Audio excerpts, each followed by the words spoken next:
दोस्तों कल की डेट में 5 अगस्त को बिहार कैबिनेट में हुई मीटिंग के बाद अधिसूचना जारी की गई है डोमिसाइल को लेकर के, सीट रिजर्वेशन को लेकर के स्पेशली।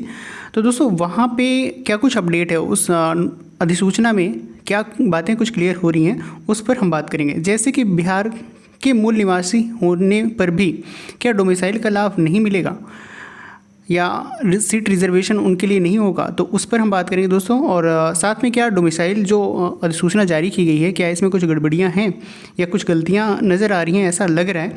और जिस तरह से सिर्फ मैट्रिक और इंटरमीडिएट अभ्यर्थियों को डोमिसाइल का लाभ देने की बात की जा रही है, तो कितने % सीटें उनको रिजर्व की जाएंगी, उस पर क्या कुछ बोला गया है दोस्तों, उस पर हम बात करेंगे। तो अंत तक जुड़िएगा। मेरा नाम है अभिषेक और आप देख रहे हैं अभिषेक ऑफिशियल यूट्यूब चैनल। और चैनल को पहली बार विजिट कर रहे हैं तो प्लीज़ सब्सक्राइब कीजिएगा, वीडियो को लाइक शेयर कीजिएगा एंड प्लीज़ अपना सपोर्ट बना के रखिएगा दोस्तों कल की डेट में आप देख सकते हैं, कल की डेट में 5 अगस्त को ये अधिसूचना जारी की गई है बिहार सरकार शिक्षा विभाग की तरफ से। यहाँ पे देख सकते हैं दोस्तों, जो नियमावली है वो आपकी 2023 की है और भारत के संविधान के अनुच्छेद 309 के परंतु के अधीन प्रदत्त शक्तियों का प्रयोग करते हुए बिहार राज्य राज्यपाल द्वारा बिहार राज्य विद्यालय अध्यापक नियुक्ति, स्थानांतरण, अनुशासनिक कार्रवाई एवं सेवा शर्त नियमावली 2023 का संशोधन करने के लिए निम्नलिखित नियमावली बनाते हैं। तो दोस्तों ये जो नियमावली है वो तो 2023 की है और इसमें कुछ संशोधन किया गया है।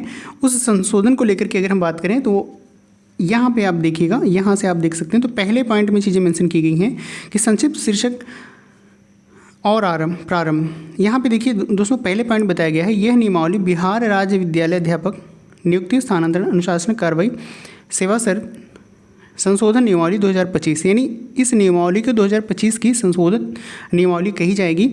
और यहाँ पे अगर दोस्तों पॉइंट बताया गया है कि इसका विस्तार संपूर्ण राज्य बिहार राज्य में होगा, तो संपूर्ण बिहार राज्य में इसका विस्तार होगा और यह राजपत्र प्रकाशन की तिथि से ही प्रवृत्त होगी, तो प्रकाशन की तिथि से इसको अप्लाई कर दिया जाएगा।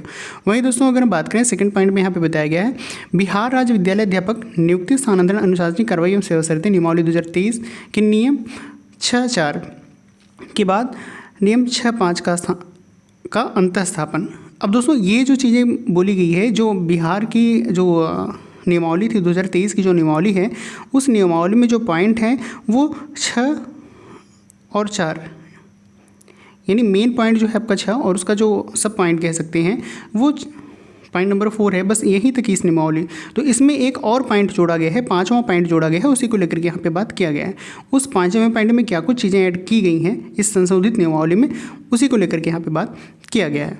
तो दोस्तों आप यहाँ पे देख सकते हैं 5वें पॉइंट में जो जोड़ी गई बातें हैं, विद्यालय अध्यापक के पद पर नियुक्ति हेतु कुल रिक्त पदों का 40% पद बिहार राज्य के अंदर अवस्थित शैक्षणिक संस्थानों से मैट्रिक अथवा इंटरमीडिएट उत्तीर्ण अभ्यर्थियों को भरा जाएगा। तो दोस्तों यहाँ पे बोला गया है कि जो कुल पद होंगे उसमें से 40% जो सीटें होंगी वो बिहार राज्य के अंदर ऐसे अभ्यर्थी जो बिहार राज्य के अंदर से उन्होंने मैट्रिक और इंटरमीडिएट एग्ज़ाम को उन्होंने क्वालिफाइड किया हुआ है, तो उनके द्वारा उस 40% सीट को भरा जाएगा। अब दोस्तों इस बात को समझिए, जैसा कि हमने एक डेडिकेटेड वीडियो में बात किया हुआ था कि किस तरह से सीटों का बंटवारा होगा, किस तरह से डोमिसाइल को अप्लाई किया गया है, कितनी सीटें किसको मिलेंगी, तो प्लीज़ आप उस वीडियो को चेकआउट कर लीजिएगा।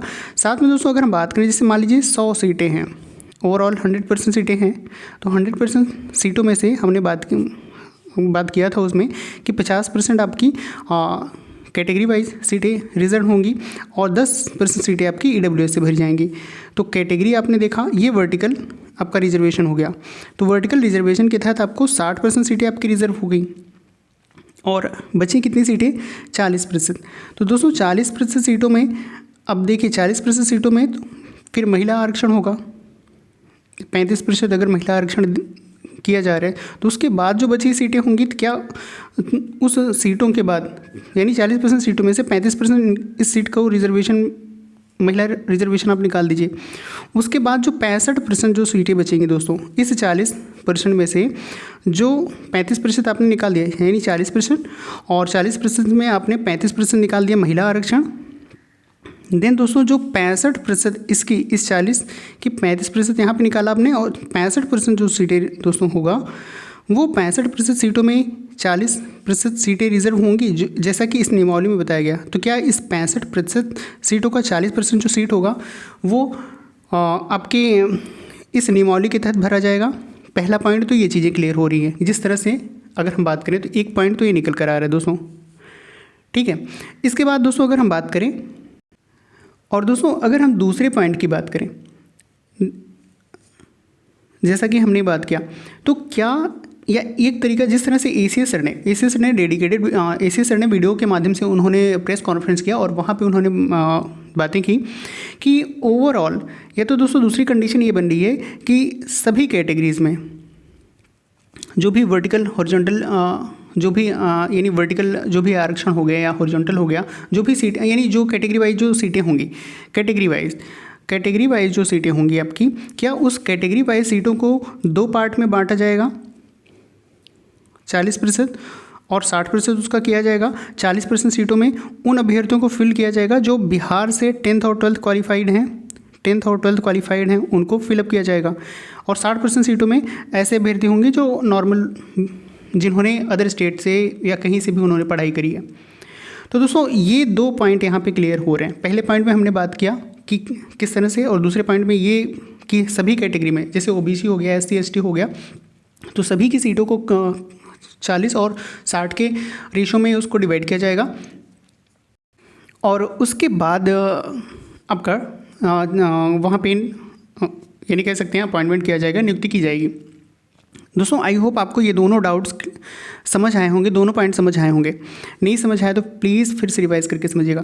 फिर दोस्तों यहाँ पे बताया गया है कि परंतु जो 40% रिक्तियाँ हैं के विरुद्ध अगर तदनुसार योग्य अभ्यर्थी नहीं उपलब्ध होते हैं तो ऐसी स्थिति में क्या होगा दोस्तों, जो शेष रिक्तियाँ हैं, 60% जो रिक्तियाँ हैं, वहाँ के जो अर्हता प्राप्त कोट के जो अभ्यर्थी होंगे, योग्य अभ्यर्थी होंगे, उनके द्वारा इस सीट को भरा जाएगा। यानी यहाँ पे चीज़ें की जा रही हैं कि दोस्तों अगर 40% जो सीटें यानी कह सकते हैं जो वहाँ के 10th और 12th क्वालिफाइड स्टूडेंट्स के लिए हैं, अगर इस सीटों में अगर ये सीटें रिक्त रह जाती हैं, खाली रह जाती हैं, तो रिक्त होने पर जो 60 यानी हमने बात किया कि ओवरऑल अगर 100 सीटें हैं तो 100 में से 40 सीटें तो वो रिजर्व रहेंगी जो मैट्रिक पास या इंटरमीडिएट पास हैं, और जो 60 सीटें होंगी उसमें जो नहीं पास यानी कह सकते हैं दूसरे बोर्ड से या दूसरे स्टेट से जो पढ़ाई किए हुए हैं। लेकिन अगर यहाँ पे सीटें अगर रिक्त हो जाती हैं 40% में, तो 60% के जो अभ्यर्थी होंगे जो योग्य हैं तो उनके द्वारा इस सीट को फिलअप किया जाएगा, यानी सीटें पूरी भरी जाएंगी। तो इसको लेकर के यहाँ पे दोस्तों नियमावली में लेकर के बात किया गया है। तो हमने जैसे नियमावली को लेकर के बात किया कि दोस्तों यहाँ पे 2 कंडीशन बन रहे हैं। पहली कंडीशन तो ये बन रही है कि जहाँ पे 35% हॉरिजॉन्टल रिजर्वेशन महिला को देने के बाद जो बची हुई 65% सीटें हैं उसका 60% बनेगा, या इस तरह से कि सभी कैटेगरी में। तो दोस्तों नियमावली में भी कह सकते हैं ये एक त्रुटि है, इसको त्रुटि माना जा सकता है। इसमें थोड़ा सा संशोधन में भी आवेदन आने के बाद ये चीज़ें क्लियर हो जाएंगी। तो दोस्तों दोनों डाउट हैं और आई होप आपको ये वीडियो क्लियर हुआ होगा। वीडियो को लाइक शेयर कीजिएगा, चैनल को सब्सक्राइब कीजिएगा प्लीज़, और मिलते हैं नेक्स्ट वीडियो में। तब तक के लिए नमस्कार।